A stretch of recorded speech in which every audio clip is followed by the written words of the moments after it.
yung stress ba mawawala? Mawawala pag may pera ka. Alam mo, along the way, sir, mapapagod at mapapagod ka rin eh. Mahihirapan at mahihirapan ka rin. At darating ka rin doon sa point na may stress ka talaga kasi negosyante ka. So magdesisyon ka, pili ka. May stress ako ngayon, pero after few years, stable na ako? O magpapaka-stress ako after few years na meron na nakagawang iba? Pili ka lang. Kasi sa ngayon, yung time element kasi, yung oras kasi, sir, pwede mong paiksiin eh. Sabi mo nga sa akin, gusto mo ng financial freedom. Gusto mo ng passive income na wala ka nang ginagawa pero kumikita ka ng pera. Now, for you to be able to do that is you have to take that big risk. Ngayon pa lang. Yung stressful, yung napapagod talaga kayo, yung hard work, yung element ng sacrifices, lahat yan, ngayon yan. Now is the perfect timing kasi nakapagbuo ka na eh. Sabi mo nga sa akin eh, ang yabang mo sa akin. Wala na akong problema sa production eh. Kaya na namin sa komisari. Bakit ka makikinig sa mga taong hindi nakakaintindi about doon sa vision mo? Sir, ganito yan, para matanggal yung fear mo ha. Yung readiness kasi, yung readiness sa buhay, hindi ka magiging ready. Hindi totoo yung readiness. Hindi totoo yung readiness. Lalo na sa ating mga negosyante. Hindi ka magiging ready. Kasi the more na iniisip mong ready ka na, the more na hindi ka magiging ready. Alam mo bakit? Ang readiness kasi is you have to do it now. Kailangan aksyonan mo ngayon. There's money, there's opportunity, there is people, kompleto ka ng recados, I can deliver the goods. Yung stress, kahit di naman ako mag-expand, may-stress ako eh. Yung pagod, kahit hindi ako mag-expand, mapapagod din ako. Tama? Yung pera, pag hindi ko kinuha ngayon yan, pupunta sa ibang tao yan. Pupunta sa ibang individual yan. At pag pumunta sa ibang individual yan, hindi na babalik sa akin yan. O pili kayo. Kasi ngayon, sir, tinatawag ka na ng panahon. Sa sobrang dami mong failure sa negosyo mo before, tinatawag ka na ng pagkakataon ngayon na this is the time for you to expand your business. This is the time for you to go big. You go big or you go home. Now, it's a risky. Pwede kang madapa, pwede kang magkamali, pwede kang mag-fail. Okay lang. Bakit? Sanay ka naman na sa failure, dati ka na nag-fail eh. Di ba? Sanay ka naman na sa heartaches eh, dati ka na may heartaches eh. Immune ka na dyan eh. So ano pa katatakutan mo? Kung kailan naman maganda na yung business model mo, tsaka ka pa natakot, tsaka ka pa naantala. Ng mga taong alam mo na wala namang experience dahil ikaw ang pinaka-alpha na eh. Ikaw na nagdidesisyon sa buong negosyo. Kumbaga, ikaw na pinaka-pinuno eh. Ang katwiran ko lang dyan, sir, simple, Lucky. Magkakaproblema din naman ako eh. May stress din naman ako eh. Might as well, nagkakaproblema ako at nai-stress ako pero may pera ako. Mas gusto ko na yon. Kaysa mapagod ako at may stress ako nang wala akong pera. Mas mahirap yon. So, whenever na may darating sa inyong pera, bagong funds, grab it. Ang ganda ng negosyo nyo, makakatulong sa mas maraming tao. Bakit ka natatakot? Bakit wala kang kumpiyansa kung kailan naman na perfect mo na yung produkto mo? Alam mo, sir, kung bakit ka dinala ng paa mo dito from Pampanga to here? At ang haba-haba ng binay mo, tagal mo sa biyahe. Simple lang. Ang kailangan mo lang naman, pinunta mo dito, validation. Ang nangyayari kasi dyan, sir, nabubusog tayo eh. Ang nangyari, dadaling ka ng buhay doon sa tinatawag natin na comfort zone. That is the most dangerous place, yung comfort zone. You know why? Kasi pag busog ka, hindi ka na nakakaisip ng productivity. Ang naiisip mo lagi is what? Comfort. So, okay na ako, relax na ako, okay na pamilya ko, okay na buhay ko, na-establish ko na yung negosyo, meron na ako mga branches, okay na ako. Diba? Yun nakakatakot. Alam mo bakit? Hindi ka kasi sanay dun sa kinikita mo ngayon. Kasi dati kumikita ka lang na maliit, nalulugi ka pa nga, kaya ka grind. Kaya ka nag-grind. Tama? Kaya ka nagtatrabaho. Kumita ka ng konti, nagka-problema ka ulit, kaya ka nagtatrabaho. Ngayon, lumaki ka na. Na-stress ka nung una, na-stress ka habang papalaki ka, na-stress.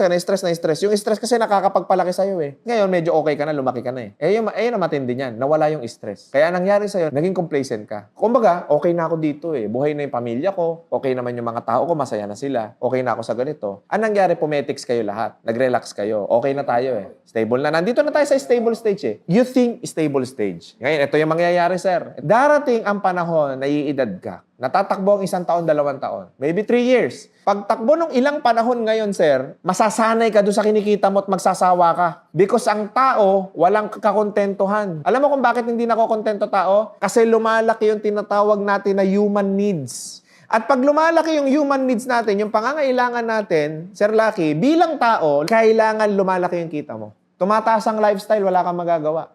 There's no such thing as makontento ka sa buhay. Walang taong nakukontento. Paano ko nasabi? Empleyado nga eh, gusto ma-promote eh. Pulubi nga eh, gustong kumota araw-araw eh. Mas malaki yung dapat kitain niya. So each and every one of us, kailangan natin ng progreso, ng pag-angat. The more na umaangat ka, the more nahihilahin ka na ng mga taong nasa baba mo. Kaya kanila hinihila, hindi dahil sa ayaw kanilang umangat. Kaya kanila hinihila, teka lang, baka mamaya bumagsak tayo na mas mataas. Ang katwiran kasi ng maraming tao, the more na mas mataas ka, pag nalaglag ka, mas masakit. Yan ang kasabihan ng maraming tao. Ito naman ang katwiran ko. The more na umaangat ka, the more na lumalaki yung parachute mo eh. The more na mas nagiging matalino ka, the more na lumalaki yung safety gear mo. So hindi ka malalaglag na mas mabilis. Kasi bakit? Habang papaakit ka sa dami ng obstacles na alam mong pag nalaglag ka sobrang taas, tatalino ka eh. So gagawa ka ng safety net. Yun yung sinasabi ko na hindi ka malalaglag na mabilis. Alam mo kung bakit? Nagkakaroon ka ng parachute habang umaangat ka eh. Yun yung nadidevelop mo sa sarili mo. So bakit kailangan kong bumilis umakyat? Kasi pag hindi mo inakyat yan, yung journey ng buhay mo na yan, may aakyat at may aakyat na iba dyan. May kukuha at may kukuha niyan. May gagaya na konsepto mo. At malay mo, yung mga tao mo ngayon, sila yung mas maging matalino sa'yo at magawa yung ginagawa mo. Yun yung problema ng maraming negosyante. Na maraming negosyante ang nagnegosyo na kinain sila nung tao nila. Kasi yung taong tinuruan nila, pinagaling nila, pinahusay nila, kinalaban sila at mas lumaki sa kanila. Bakit? Kasi nakikita niya, ang urgency niya, kailangan, pag ginawa ko to, ito yung mas maganda, ito yung mas okay. Mas mataas yung urgency. So para umalis ka lagi dun sa comfort zone mo, kailangan lagi mong isipin, may urgency sa buhay. Hindi ako po pwedeng complacent. Hindi ako po pwedeng stagnant. Because yung comfort zone na kinalalagyan mo ngayon, that is the most dangerous place. Why? Kasi malilingat ka eh. Mawawala ka sa sirkulasyon. Mawawala ka sa tamang diskarte. At pag nawala sa'yo lahat yan, babagsak, magko-collapse yung binuo mo. Kasi nawala ka eh. Naging complacent ka kasi. Wala ka pa sa financial freedom. Hanggat hindi ka pa kumikita, nung decide na dapat nakitain mo, halimbawa, 3 million, 4 million, 5 million monthly. Hanggat di mo pa nararating yun, hindi ka dapat magpahinga. Hindi ka dapat tuminto. Kaya ka nga nag-a-advertise hanggang ngayon eh. You still want more. Kasi alam mo, lalaki yung pangangailangan mo. At it's not greediness or lucky Kasi ganito yan.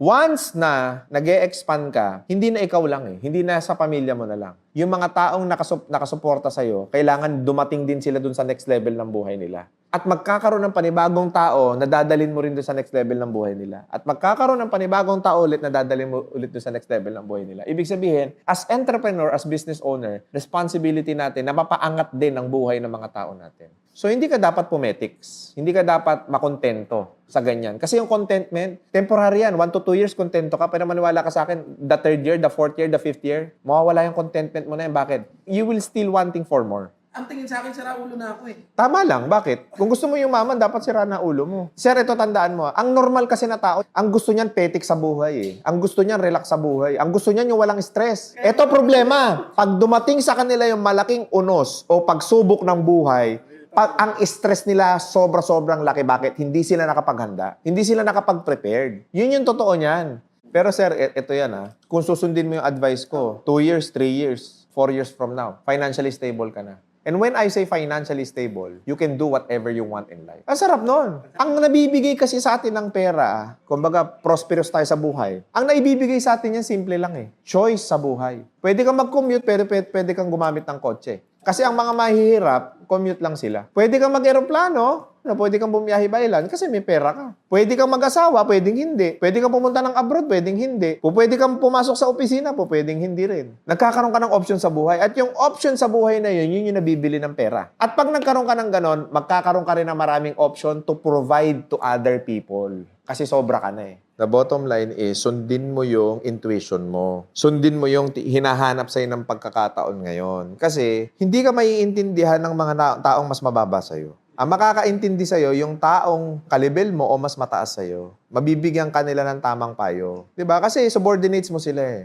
Ganun talaga. Sino ba naman gusto dumami trabaho nila? Wala naman ganun eh. Ikaw lang ang nakakakita nun. And pwede ka naman magdagdag ng tao pagka hindi nyo na kaya. Pag may cash ka kasi, pwede mo nang gawin lahat eh. Pwede mong i-provide lahat kasi liquid ka eh. Kagaya nga na sinabi ko, cash is king pagdating sa negosyo. Yan talaga. Yan talaga yung kailangan natin.